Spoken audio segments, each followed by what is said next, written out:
Onde estão os Elias de Deus?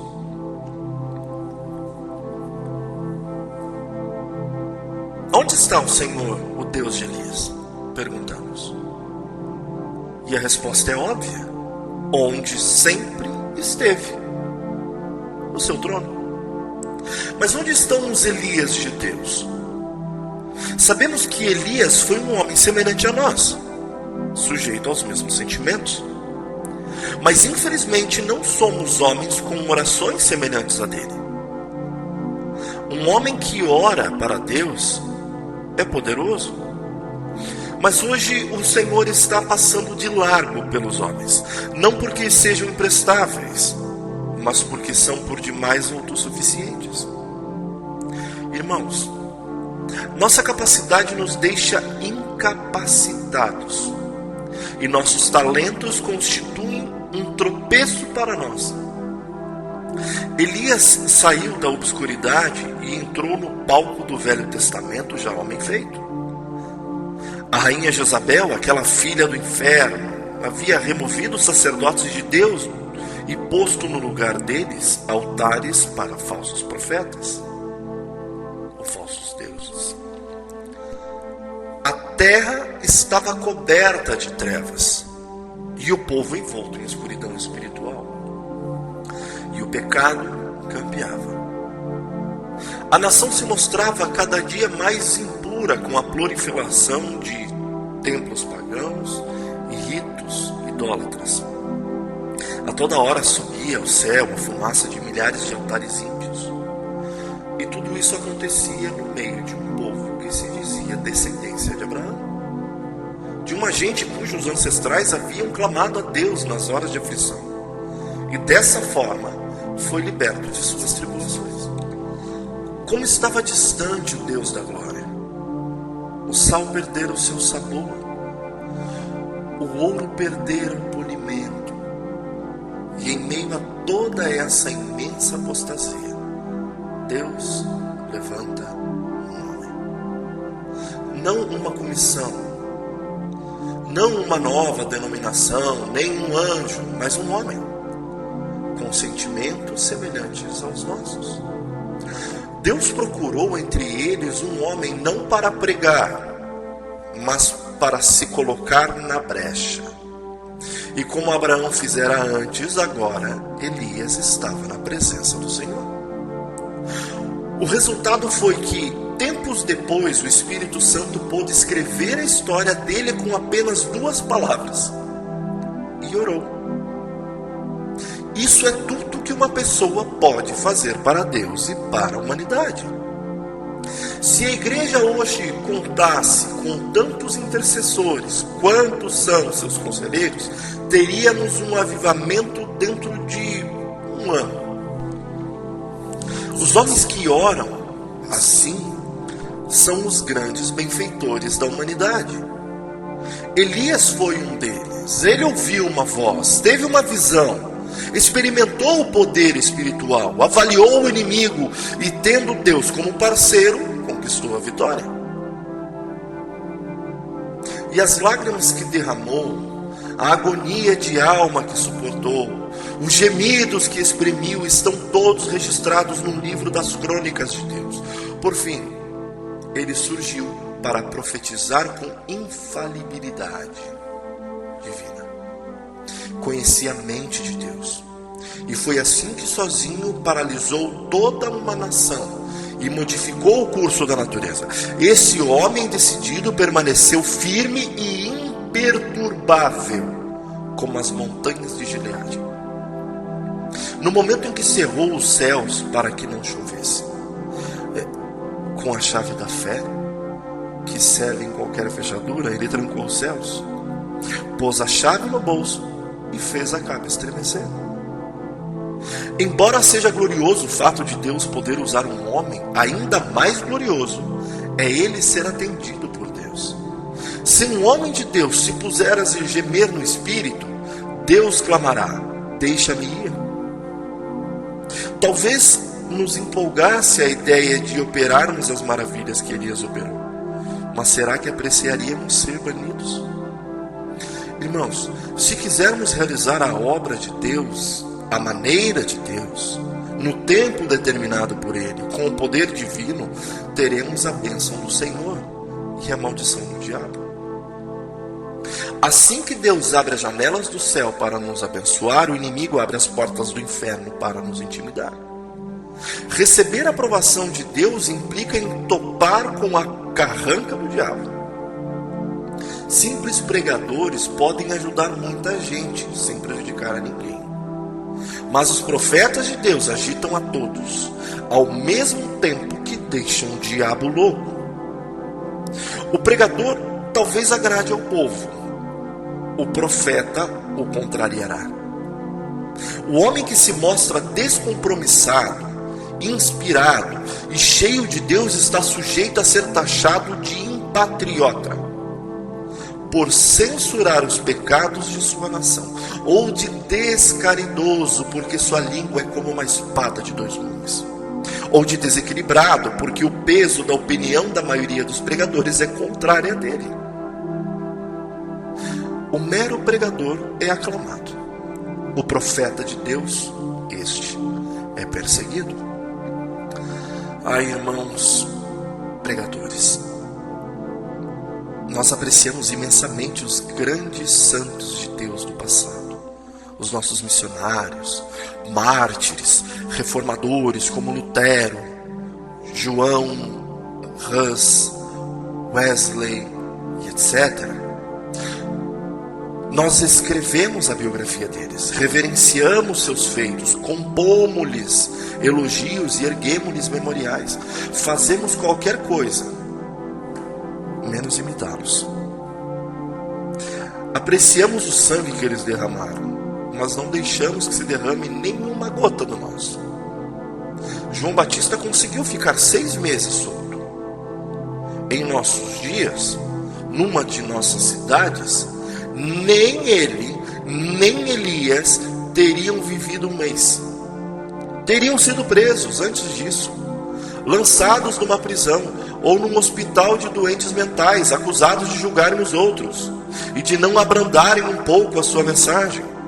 Nossos evangelistas de hoje estão de olhos abertos contra o comunismo, mas não dizem uma palavra contra os outros ismos que inundaram o país. Será que não existe um mensageiro hoje, cheio do Espírito Santo, revestido de toda a armadura de Deus para denunciar o inimigo com toda a autoridade?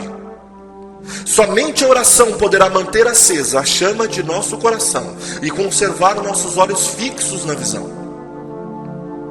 Esse Elias, que tinha um vulcão no coração e uma voz de trovão, surgiu no cenário do reino justo, numa época bem parecida com a que vivemos.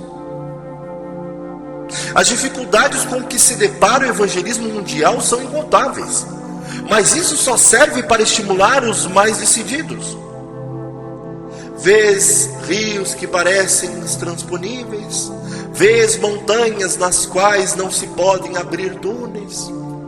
Deus se especializa em realizar o que julgamos impossível e pode realizar o que nenhum outro poder consegue. O preço é elevado. Deus não quer ser apenas nosso sócio, quer ser nosso proprietário. Elias viveu com Deus. Ele via o pecado da nação como Deus via. Entristecia-se por causa dele. Do modo como Deus se entristecia, repreendeu o pecado do modo como Deus repreendia. Era fervoroso em suas orações e ardoroso em denunciar os males do povo. Sua pregação nada tinha de brandura, era repassada de fervor. E suas palavras abrasavam o coração das pessoas como um metal incandescente lhes queimar a pele. Mas o Senhor firma os passos do homem bom, e no seu caminho se compraz. Isso está escrito em Salmo 37, 23. E então Deus orientou Elias. Primeiro disse: esconde-te. Depois, vai e apresenta-te. Seria errado escondermos quando deveríamos estar repreendendo reis em nome do Senhor. Assim como seria errado pregar quando o Espírito nos conclama a esperar no Senhor. Precisamos aprender a mesma lição de Davi. Somente em Deus a minha alma espera silenciosa. Salmo 62:5. Qual de nós teria coragem de pedir a Deus para remover todas as suas muletas? Os caminhos de Deus não são os nossos caminhos. Os caminhos dele são inescrutáveis, mas ele os revela a nós pelo seu Espírito. O Senhor mandou que Elias fosse para Querite e depois para Sarepta, para que se hospedasse num hotel de luxo? Foi isso? Não. Ele ordenou a esse profeta de Deus, a esse pregoeiro da justiça, que ficasse no lar de uma viúva pobre. E depois no Monte Carmelo, Elias fez uma oração, que é uma obra-prima de concisão. Responde-me, Senhor, responde-me, para que este povo saiba que tu, Senhor, és Deus, e que a ti fizeste retroceder o coração deles.